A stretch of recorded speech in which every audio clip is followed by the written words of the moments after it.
আকাশ থেকে বরফ পড়ছিল। পুরো শহরটা যেন সাদা একটা চাদরে ঢেকে গিয়েছিল। কিন্তু 10 বছরের কাসিমের কাছে গায়ে দেওয়ার মতো ছিল শুধু একটা ছেঁড়া কম্বল। কাসিম, যার এই দুনিয়ায় আপন বলতে কেউ নেই, শহরের সবচেয়ে বড় আর নির্দয় ব্যবসায়ী সেট হাসিমের রাস্তা বলে ঘোড়া পরিষ্কার করত, আর সেখানেই এক কোণে পড়ে থাকত। বিনিময়ে পেত মাত্র 2টো শুকনো রুটি, সেটাও তখনই যখন সেঠের মেজাজ ভালো থাকত। সেই রাতে ক্ষুধার যন্ত্রণা এতটাই তীব্র ছিল যে হাড় কাঁপারও ঠান্ডার মধ্যেও সে উঠে পড়ল। ময়লার স্তূপে কিছু খুঁজতে লাগল, হয়তো কোনো ধনীর ফেলে দেওয়া এক টুকরো খাবার পাওয়া যাবে। হঠাৎ তার চোখ পড়ল একটা চকচকে জিনিসের ওপর, একটা রূপার মুদ্রা। কোনো মুসাফিরের পকেট থেকে পড়ে গিয়েছিল হয়তো। কাসিমের বুকটা ধক করে উঠল। ওই একটা মুদ্রা দিয়ে সে পুরো সপ্তাহ পেট ভরে খেতে পারত। সে হাত বাড়াল, কিন্তু ঠান্ডা রূপায় আঙুল ছোঁয়ার সাথে সাথেই তার মনে পড়ে গেল মরণশয্যায় তার বাবার শেষ কথাগুলো। কাসিম, বেটা, ক্ষুধায় মরে গেলেও মেনে নিও, কিন্তু সবরের দামন কখনো ছেড়ো না। আল্লাহ যারা সবর করে তাদের এমন কিছু দেন যা তারা কল্পনাও করতে পারে না। কাসিম একটা দীর্ঘশ্বাস ফেলল, চোখ বন্ধ করল, আর সেই মুদ্রাটা সেখানেই রেখে নিজের পুরনো কম্বলে গুটিয়ে গেল। এটা ছিল তার সবরের প্রথম পরীক্ষা। পরের দিন সেট হাসিমের বাড়িতে এলেন এক অদ্ভুত দরবেশ। তার চোখ দুটো এত উজ্জ্বল ছিল যে কেউ সরাসরি তাকাতে পারছিল না। দরবেশ সবার কাছে গেলেন, একটাই প্রশ্ন করলেন, এমন কেউ আছেন কি যে আমাকে তার সবচেয়ে মূল্যবান জিনিসটা দিতে পারবেন? সেট হাসিম হাসল, বলল, ও ফকির, সোনা চাও নাকি রূপা? আমার কাছে সব আছে, কিন্তু আমি বিনামূল্যে কিছু দিই না। দরবেশ মুচকি হাসলেন, চুপচাপ ঘুরে গেলেন। যেতে যেতে আস্তাবলের কাছ দিয়ে গেলেন, যেখানে কাসিম একটা আহত ঘোড়ার পায়ে পট্টি বাঁধছিল। দরবেশ সেখানেই প্রশ্নটা করলেন আবার, বাচ্চা, তোমার কাছে কি এমন কিছু আছে যা আমাকে দিতে পারবে? কাসিম লজ্জায় মাথা নিচু করল, বলল, বাবা সাই, আমার কাছে তো নিজের জীবন ছাড়া কিছু নেই, তবে যদি আপনার ক্ষুধা লেগে থাকে, এই যে আজকের একটাই রুটি আছে আমার, আপনি খেয়ে নিন। কাসিম তার সারাদিনের একমাত্র আধখানা শুকনো রুটিটা দরবেশের দিকে বাড়িয়ে দিল। দরবেশ সেই রুটিটা নিলেন, চুম্বন করলেন, আর কাসিমের মাথায় হাত রেখে তার হাতে তুলে দিলেন একটা পুরনো মোর্চে ধরা চাবি। এটা কি বাবা? কাসিম অবাক হয়ে জিজ্ঞেস করল। দরবেশের কণ্ঠে এক অদ্ভুত গভীরতা ছিল। এটা তোমার সবরের বীজ, যত্ন করে রেখো। যখন তোমার পরীক্ষা চরম সীমায় পৌঁছবে, এই চাবি তোমাকে সেই দরজায় নিয়ে যাবে যেখানে তোমার ভাগ্য লেখা আছে। কিন্তু মনে রেখো, এই চাবি কখনো বেচবে না, জীবন গেলেও না। দরবেশ চলে গেলেন। কাসিম শুধু সেই চাবিটার দিকে তাকিয়ে রইল, কিন্তু সে জানত না এই চাবি তার জন্য সুখ নয়, বরং বিপদের এক ঝড় নিয়ে এসেছে। সেই রাতেই সেট হাসিমের বাড়িতে চুরি হয়ে গেল। সেঠের মূল্যবান হীরা উধাও, যেটা বাদশাকে উপহার দেওয়ার কথা ছিল। পুরো বাড়ি তল্লাশি হলো। সিপাহীরা আস্তাবলে এলে কাসিমের পকেটে পাওয়া গেল সেই মোর্চে ধরা চাবি। সেট হাসিম গর্জে উঠল, এটা কি? হীরা কোথায় লুকিয়েছিস? এই চাবি চুরি করেছিস কোথা থেকে? কাসিম কেঁদে ফেলল, মালিক, আমি চোর না, এই চাবি একজন দরবেশ আমাকে দিয়েছেন। কিন্তু কেউ শুনল না। সিপাহীরা তাকে নির্দয়ভাবে মারল আর ছুড়ে দিল শহরের সবচেয়ে অন্ধকার জেলখানায়। সেই কালো কুঠুরিতে সূর্যের আলো পৌঁছত না। সেখানেই কাসিমের সাথে দেখা হলো এক বৃদ্ধ বন্দির, যার দাড়ি মাটি ছুঁয়ে গেছে, পায়ে ভারী শিকল। সেই বৃদ্ধ কাসিমের হাতে চাবিটা দেখতেই তার চোখ ছানা বড়া হয়ে গেল। কাঁপা কণ্ঠে বলল, ছেলে, এই চাবি তুমি কোথায় পেলে? জানো কি এটা কিসের চাবি? কাসিম ফুপিয়ে বলল, এটা আমার দুঃখের চাবি বাবা, এটার কারণেই তো আমি এখানে। বৃদ্ধ কাসিমের কাছে এলেন, ফিসফিস করে বললেন, না, এটা সাধারণ কোনো চাবি নয়, এটা সেই হারানো রাজ্যের গোপন তহখানার চাবি, যেটা 300 বছরেও কেউ খুঁজে পায়নি। কিন্তু সেই তহখানায় পৌঁছতে হলে তোমাকে মৃত্যুর কুয়ো পার হতে হবে। বৃদ্ধ কথা শেষ করতে পারলেন না। জেলের দরজা এক প্রচণ্ড ধাক্কায় খুলে দিল। সিপাহীরা ঢুকল, কিন্তু তাদের মুখে রাগ নয়, ভয়। একজন কাঁপতে কাঁপতে বলল, বাইরে আসো ছেলে, বাদশাহ সালামত তোমাকে এক্ষুনি দরবারে ডেকেছেন। কাসিম হতভম্ব, একটা এতিম ছেলে, সামান্য কাঠুরে, বাদশাহ তাকে কেন ডাকবেন? শেঠ হাসিম কি তার ফাঁসির ব্যবস্থা করে ফেলেছেন, নাকি সেই মোর্চে ধরা চাবিতে এমন কোনো রহস্য আছে যেটা এখন খুলতে চলেছে? কাসিমের পায়ে শিকল, বুকে ভয়ের ঝড়। শাহী মহলের উঁচু থামের ফাঁকে মশালের আলোয় সে ছিল শুধু একটা ছোট্ট তুচ্ছ বন্দী। সিপাহীরা তাকে টেনে হিঁচড়ে দরবারে নিয়ে এলো। তখতে বসে আছেন সুলতান জালালউদ্দিন। তার চোখে রাগ নয়, এক অদ্ভুত অস্থিরতা। এই সেই ছেলে যার কাছে চাবিটা পাওয়া গেছে? সুলতানের গলা পুরো দরবারে গুমড়ে উঠল।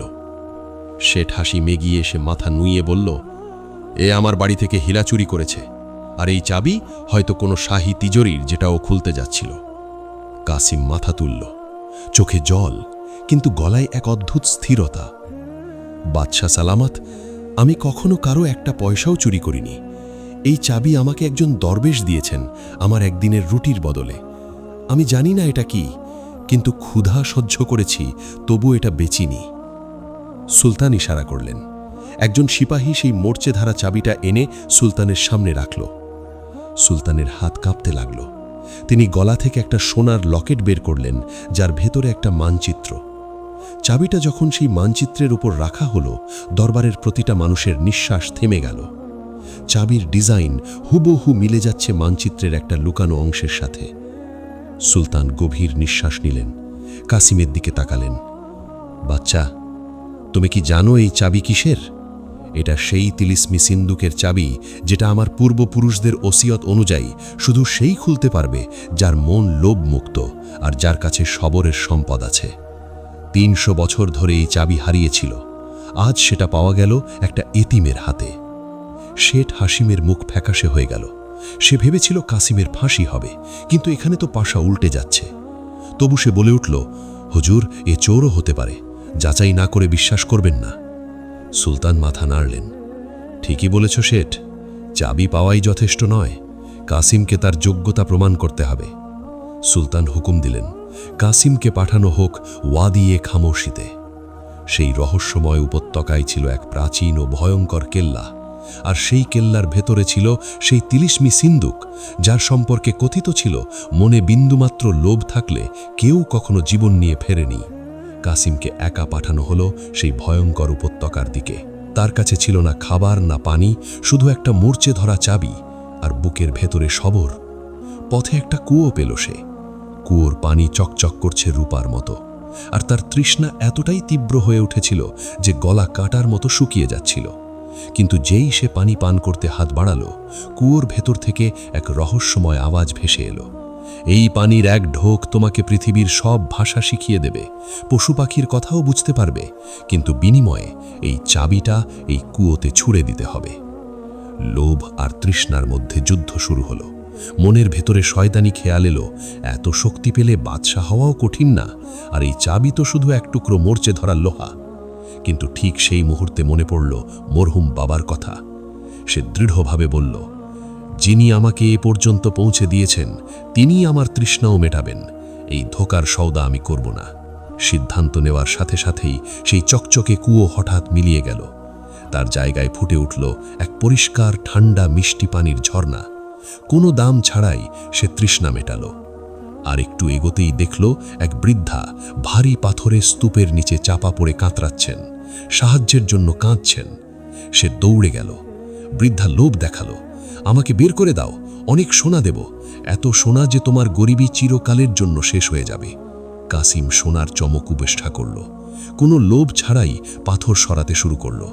হাত থেকে রক্ত পড়তে লাগলো, নখ ভেঙে গেল, শরীর ক্লান্তিতে কাঁপতে লাগলো, কিন্তু সে থামল না। ঘন্টার পর ঘন্টা পরিশ্রমের পর অবশেষে বৃদ্ধাকে মুক্ত করল। তখনই সেই বৃদ্ধা হঠাৎ এক নূরানী সত্তায় পরিণত হলেন। হেসে বললেন, তোমার পরীক্ষা সম্পূর্ণ হয়েছে। এই পাহাড়ের পিছনেই সেই কেল্লা যেখানে তিলিস্মি সিন্দুক রাখা আছে। কিন্তু মনে রেখো কাসিম, সেই কেল্লার আসল পাহারাদার কোনো মানুষ নয়, সেটা হলো তোমার নিজের ভয়। ভয় পেলেই সেই সিন্দুক তোমাকে গ্রাস করে নেবে। কাসিম যখন সেই বিশাল ঘন অন্ধকার কেল্লার দরজায় পৌঁছল, চারদিকে গভীর আধার। সাহস করে ভেতরে পা দিতেই পেছনে ভারী পদশব্দ শুনল। ফিরে তাকালো, বুকটা ধক করে উঠল। সামনে সেই বৃদ্ধ বন্দী, যাকে জেলে দেখেছিল, কিন্তু এখন তার হাতে চকচকে তলোয়ার, চোখ রক্তের মতো লাল। গর্জে উঠল বৃদ্ধ, চাবি দিয়ে দাও, নইলে মাথা কেটে নেব। আমি কোনো বন্দী নই, আমি এই খাজানার আসল পাহারাদার। কাসিমের কাছে না কোনো অস্ত্র, না পালানোর পথ।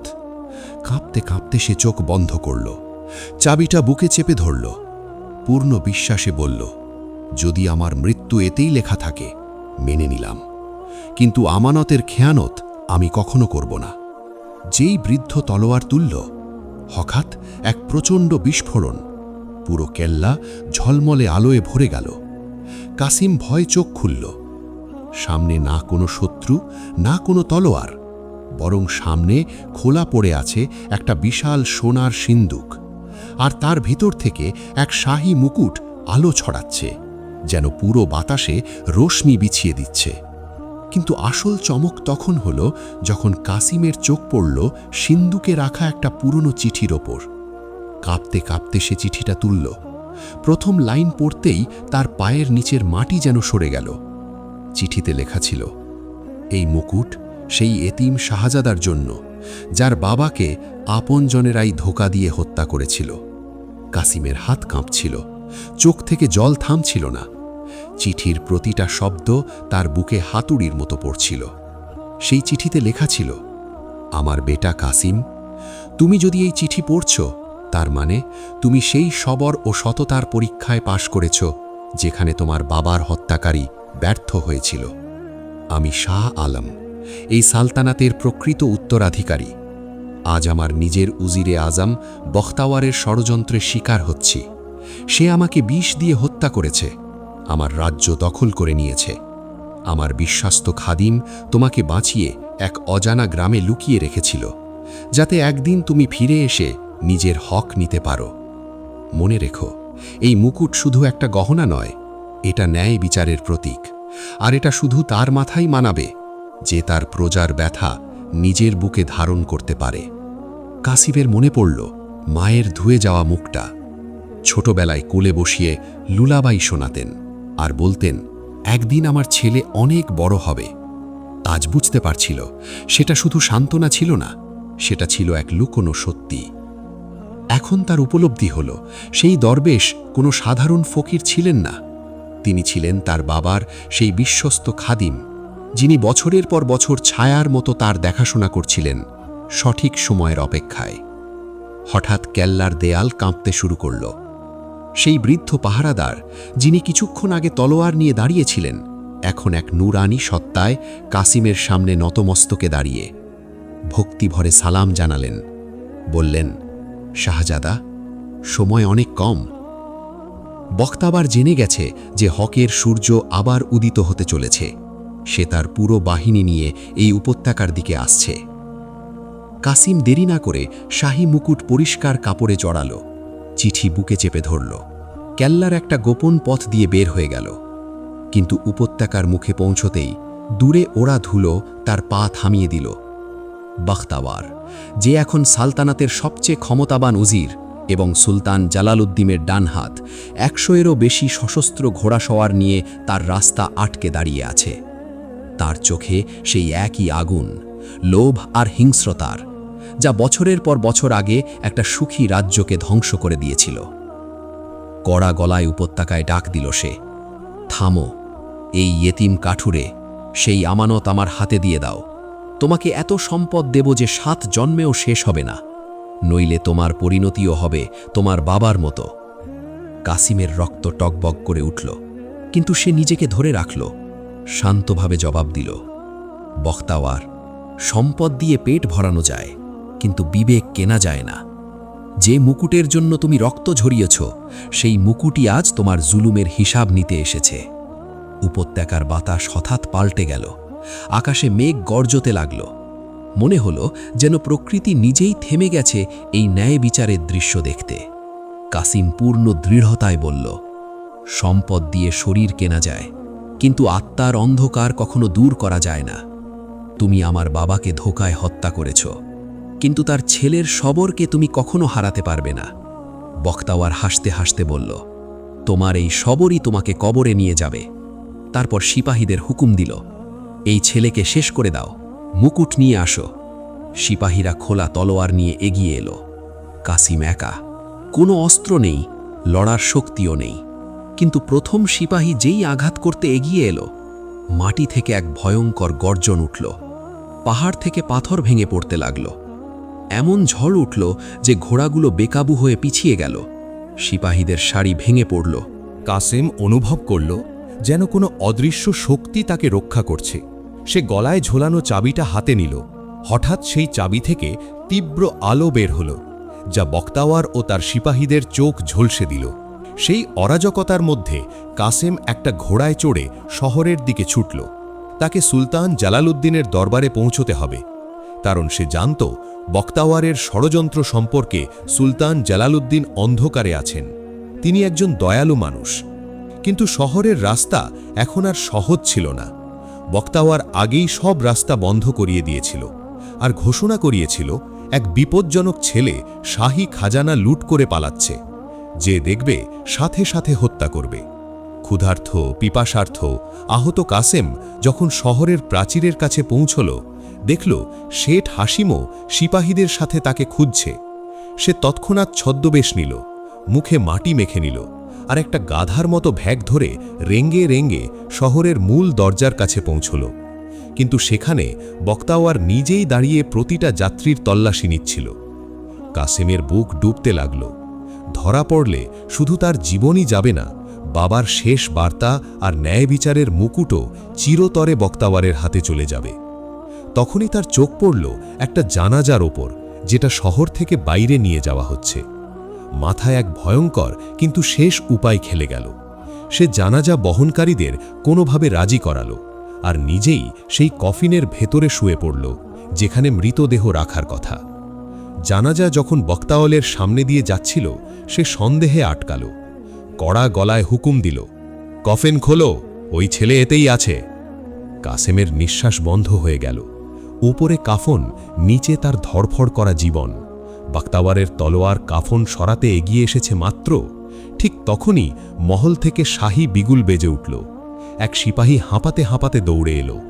হুজুর, সুলতান জালালউদ্দিন আপনাকে এক্ষুনি দরবারে ডেকেছেন। সালতানাতে বিদ্রোহের খবর ছড়িয়েছে আর আপনার বিরুদ্ধে সাক্ষী উপস্থিত করা হয়েছে। বক্তাওয়ার এক মুহূর্তের জন্য থমকে গেল। দরবারের ডাক সে উপেক্ষা করতে পারে না। রাগে জানাজা ছেড়ে দিল, মহলের দিকে মুখ ঘুরিয়ে চলে গেল। আর এদিকে জানাজা শহরের ভেতরে পৌঁছল। দরজা বন্ধ হতেই কাসেম কফিন থেকে বেরোল, সরাসরি দরবারে দৌড় দিল। দরবারে আগে থেকেই হট্টগোল। সুলতান জালালউদ্দিনের সামনে কিছু পুরনো দলিল আর সাক্ষী উপস্থিত। আর তখনই কাসেম সবার সামনে এসে দাঁড়ালো, সেই শাহী মুকুট আর বাবার চিঠি হাতে। দরবারে যখন চিঠির প্রতিটা লাইন পড়া হলো, সত্য বিদ্যুতের মতো নেমে এলো। বক্তাওয়ারের মুখের রং উড়ে গেল। তার নিজের সিপাহীরাও তার কাছ থেকে সরে যেতে লাগল। সুলতান জালালউদ্দিন কাঁপতে কাঁপতে ঘোষণা করলেন, আসল উত্তরাধিকারী সামনে দাঁড়িয়ে, আর যে সালতানাতের সাথে বিশ্বাসঘাতকতা করেছে তাকে ন্যায় বিচারের মুখোমুখি হতে হবে। সেই দিনই বক্তাওয়ারকে গ্রেপ্তার করা হলো। তার জুলমের হিসাব চুকানো হলো ঠিক সেই দরবারেই যেখানে সে নিজেকে সবচেয়ে ক্ষমতাবান মনে করত। শেঠ হাসিম, যে কাসেমের ওপর অত্যাচার করত, ভয়ে কাঁপতে লাগল। কিন্তু কাসেম তাকে ক্ষমা করে দিল। নরম কণ্ঠে বলল, তোমার অত্যাচারই আমাকে সাবার শিখিয়েছে, আর আজ সেই সাবারেরই ফল পেলাম। এরপর কাসেমকে শাহী পোশাক পরানো হলো। পূর্ণ মহিমায় তার রাজ্যাভিষেক হল। সেই ছেলে যে কাল পর্যন্ত জঙ্গলে কাঠ কেটে দিন পার করত, আজ এক বিশাল সালতানাতের বাদশাহ। তখ্ত সামলাতেই তার প্রথম হুকুম ছিল, সেই রহস্যময় দরবেশকে খোঁজো যিনি তাকে সেই জাদুর চাবি দিয়েছিলেন। কিন্তু দরবেশ কোথাও পাওয়া গেল না। কিছুদিন পর সেই দরবেশ কাসেমের স্বপ্নে এলেন। বললেন, কাসেম, এই তখ্ত তোমার পুরস্কার নয়, এটা এক ভারী দায়িত্ব। মনে রেখো, যে সাবার তোমাকে এখানে পৌঁছে দিয়েছে, সেই ন্যায় বিচার আর দয়াই তোমাকে মানুষের হৃদয়ে বাঁচিয়ে রাখবে। কাসেম সারা জীবন ন্যায় বিচার করে, গরিবদের সাহায্য করে আর সালতানাতে শান্তি দিয়ে কাটিয়ে দিলেন। তিনি প্রমাণ করে দিলেন, পরিস্থিতি যতই কঠিন হোক না কেন, যে মানুষ আল্লাহর ওপর ভরসা রাখে, সাবারের দামন ধরে থাকে, আল্লাহ তাকে মাটি থেকে তুলে আকাশে পৌঁছে দেন। এই গল্প আমাদের একটাই শিক্ষা দেয়, সাবারের ফল সবসময় মিষ্টি। কঠিন সময় মানুষকে ভাঙতে আসে না, বরং আরও মূল্যবান আর শক্তিশালী করতে আসে।